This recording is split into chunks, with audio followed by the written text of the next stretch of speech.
Fl-aħħar xhur is-sit ta' SkFM inqabad f'ħafna kontroversja minħabba l-element negattiv ta' cyberbullying, speċjalment minn adolescenti. Sit li ftit li xejn huwa edukattiv u magħruf aħjar bħala wieħed ta' tsektsik tajdut ta' xnijatu saħansitra anke arma soċjali. Għalkemm l-amministrazzjoni tal-istess sit tisħaq li għandhom jiġu mħarsa t-termini u l-kundizzjonijiet, l-abbuż xorta jibqgħu wieħed komuni. Gazzetti internazzjonali jirrapurtaw kif SkFM sar mezz ta' teddid violenti, lajjiet fuq personalitajiet magħrufa u bullying emozjonali li saħansitra wassal għal mewt.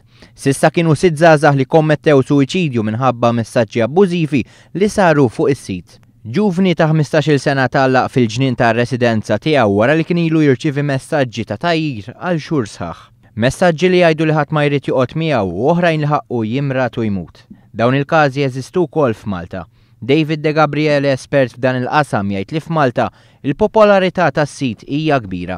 Li jkollhom ta' bej wieħed ieħor 10 snin, 12 sena, 14 sena, eċetera, qed jidħlu jirreġistraw f'dan is-sit, ovvjament biskop soċjali, iżda li ħafna drabi qed ikun hemm każijiet u qed ikun hemm każijiet ukoll li huma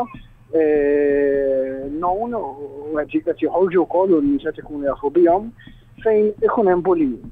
Mawa News De Gabriele qal li huwa komuni li individwi jiġu buljati minħabba xi difett. Pereżempju tfal li jkunu qegħdin jikkomunikaw ma' xulxin u għaliex forsi xi ħadd ikollu jinnaf xi difett fil-figura tiegħu ikun hemm nies oħrajn jew tfal oħrajn li jibdew jaqbdu miegħu.